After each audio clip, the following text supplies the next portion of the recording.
Hello everyone, আমার আজকের recipe হাঁসের মাংস ভুনা। আমি যেভাবে রেসিপিটি করছি আমাকে ফলো করে রান্নাটা করবেন, দেখবেন কি অসাধারণ টেস্ট হয়। যারা বলে হাঁসের মাংসে একটা স্মেল পাওয়া যায় তাই খাই না, তারাও হাত আর প্লেট চেটে পুটে খেয়ে নেবে। চলুন তাহলে দেরি না করে শুরু করি।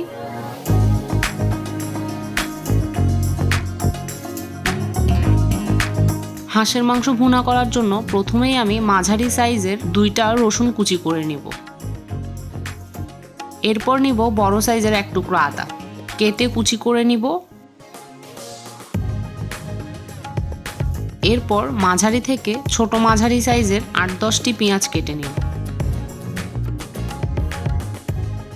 এরপর একটা মশলার মিশ্রণ তৈরি করে নিব। তার জন্য একটা বাটিতে প্রথমেই নিয়ে নিব 1 টেবিল চামচ হলুদ গুঁড়ো, 2 টেবিল চামচ মরিচের গুঁড়ো, 1 টেবিল চামচ জিরে গুঁড়ো, 1 টেবিল চামচ ধনে গুঁড়ো আর 3 টেবিল চামচ সরিষার তেল। সবকিছু ভালো মতো মাখিয়ে পেস্ট বানিয়ে নিব। সবশেষে মাংসের পরিমাণ অনুযায়ী লবণ অ্যাড করে নিব। 1.5 কেজি মাংস রান্না করার জন্য আমি এখানে কি পরিমাণ বাটা মশলা ব্যবহার করেছি তা আপনাদেরকে বলে দিচ্ছি। আমি এখানে নিয়েছি 1/3 কাপ রসুন বাটা, একটু আগেই তৈরি করে রাখা মশলার মিশ্রণ, 1/3 কাপ আদা বাটা, 1/3 কাপ পেঁয়াজ বাটা আর 2 টেবিল চামচ টক দই। এটি দেশি হাঁস। দেখুন দেশি হাঁসের চর্বিগুলো ঠিক এমন হলুদ আর তেলতেলে টাইপের হবে। মাংসগুলো ভালোভাবে ক্লিন করে স্কিন সহ নিয়েছি। হাঁসের মাংস স্কিন সহ রান্না করার চেষ্টা করবেন, তাহলেই বেশি মজা হবে। হাঁসের মেইন চর্বিগুলো কিন্তু স্কিনের ঠিক নিচেই থাকে। এখন মাংসের মধ্যে দিয়ে দিব আগে থেকে বেটে রাখা রসুন, পেঁয়াজ বাটা, আদা বাটা, টক দই, আগে থেকে বানানো মশলার মিশ্রণটা। সব কিছু হাত দিয়ে ভালোভাবে মাংসের গায়ে মাখিয়ে নেব। এই মাংসের আসল টেস্ট হলো মাখানোর মধ্যে। আপনি যত বেশি ভালোভাবে হাতে মাখাবেন মাংসের টেস্ট তত বেশি বেড়ে যাবে। চেষ্টা করবেন খুব ভালোভাবে হাতে অনেকক্ষণ সময় নিয়ে মাখানোর। এখন মাংসগুলো ম্যারিনেট হতে দিয়ে দিব।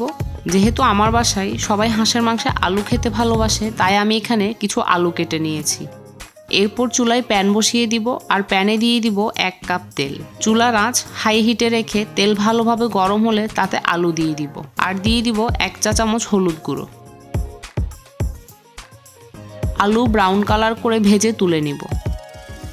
এরপর এই তেলে দিয়ে দিব 6টি এলাচ, 6টি তেজপাতা, 10টি লবঙ্গ, 1টি জয়ত্রী আর 2 টুকরো দারুচিনি। এরপর দিয়ে দিব 1.5 কাপ পেঁয়াজ আর 3টি কাঁচামরিচ। এগুলো 1 মিনিট মতো ভেজে হালকা ব্রাউন কালার এলে তাতে আগে থেকে ম্যারিনেট করে রাখা মাংসগুলো দিয়ে দিব।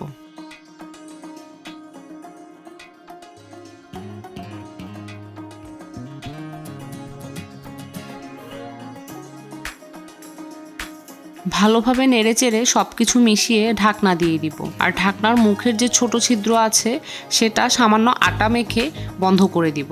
এরপর চুলার আঁচ লো মিডিয়ামে রেখে ঢাকনা দিয়ে 10 মিনিট কষিয়ে নিব। 10 মিনিট পর ঢাকনা খুললেই দেখা যাবে মাংসে বেশ অনেকটা পানি ছেড়ে দিয়েছে। এই পর্যায়ে চুলার আঁচ বাড়িয়ে মাংসটা নেড়েচেড়ে কষাতে থাকবো। এতে করে নিচে লেগে যাবে না আর মাংসের পানি শুকিয়ে আসবে। সব পানি শুকিয়ে একদম ড্রাই করে ফেলবো না। পানি অল্প কিছুটা কমে এলে আবারও চুলার আঁচ লো মিডিয়ামে রেখে ঢাকনা দিয়ে 10 মিনিটের জন্য ওয়েট করব। 10 মিনিট পর ঢাকনা তুলে মাংসটা নেড়ে চেড়ে ভালোভাবে মাংসের পানিটা 3 ভাগের 2 ভাগ শুকিয়ে নিব। চুলার আঁচটা কিন্তু বাড়াবো না, লো মিডিয়ামে রেখেই কাজটা করব এবং বারবার নাড়াবো যাতে করে নিচে লেগে না যায়।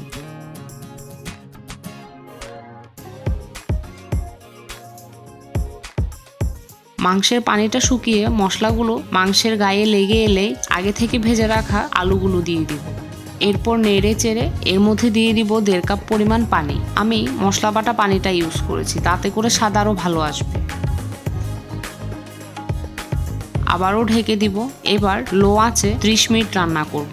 এতে করে মাংসটা একদম খুব ভালোভাবে নরম হয়ে যাবে আর মাংসের ভিতরে মশলার টেস্টও খুব ভালোভাবে ঢুকে যাবে।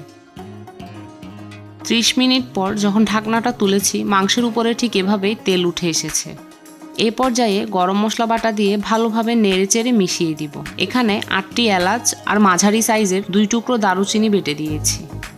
গরম মশলা দিয়ে 3 মিনিট রান্না করলে হাঁসের মাংস ভুনা রেডি।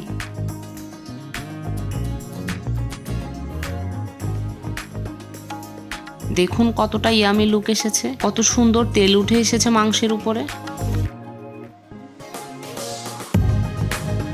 এটা হলো আমার হাঁসের মাংস ভুনার ফাইনাল লুক।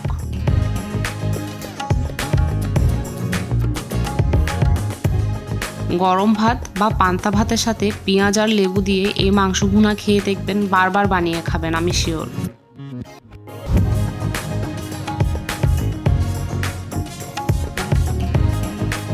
অনেক বেশি টেস্ট হয়েছে আর খুব ভালো নরম হয়েছে মাংসের প্রতিটি টুকরো। সবাই ভালো থাকবেন। আমার রেসিপি ভালো লাগলে আমার চ্যানেল সাবস্ক্রাইব করে আমার পাশে থাকবেন। অসংখ্য ধন্যবাদ। টাটা।